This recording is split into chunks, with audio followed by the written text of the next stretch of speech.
Salut, samedi 1er novembre 2025. Un petit tour rapide, c'est une vidéo statique là.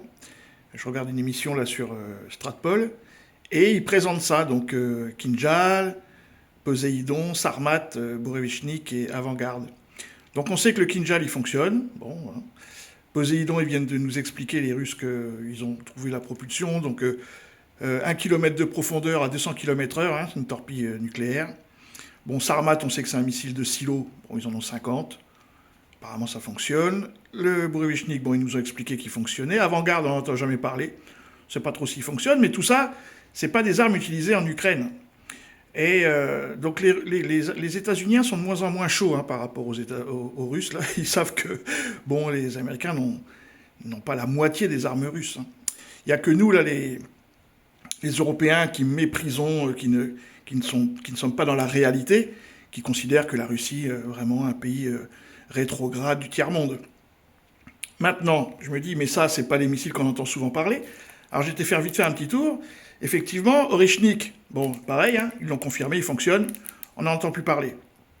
Topol, ça c'est les gros missiles sur camion, fonctionne bien, on n'entend pas parler. Tout ça, c'est des missiles nucléaires. Hein. Le Yard, bon, on entend, fonctionne bien. Le Zircon missile hypersonique avec du zirconium, hein, qui est sur bateau, uniquement sur bateau et sous-marin.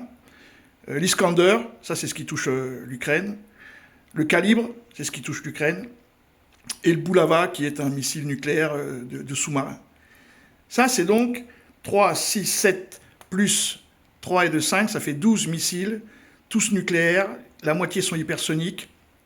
Les autres sont supersoniques. Il y en a qu'à part le Poséidon qui est subsonique. Voilà quoi. Je veux dire, nous, la France, si on devait faire le résumé de ce qu'on a, on a le M51 qui est donc hypersonique, qui équipe nos sous-marins. Et puis, bah voilà, après, c'est des petits missiles portés sous les avions. Tout ça, c'est porté, le Kinjal porté sous un avion particulier qui est le MiG-31. Le Poséidon qui est porté par un sous-marin, donc ça, on n'a même pas encore l'idée de comment ça fonctionne.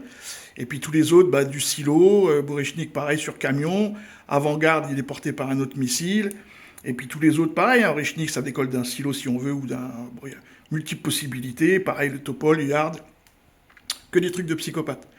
Et on continue à dire qu'on va aller vouloir se fighter contre les Russes en 2030, ou je sais pas quoi, en 2029.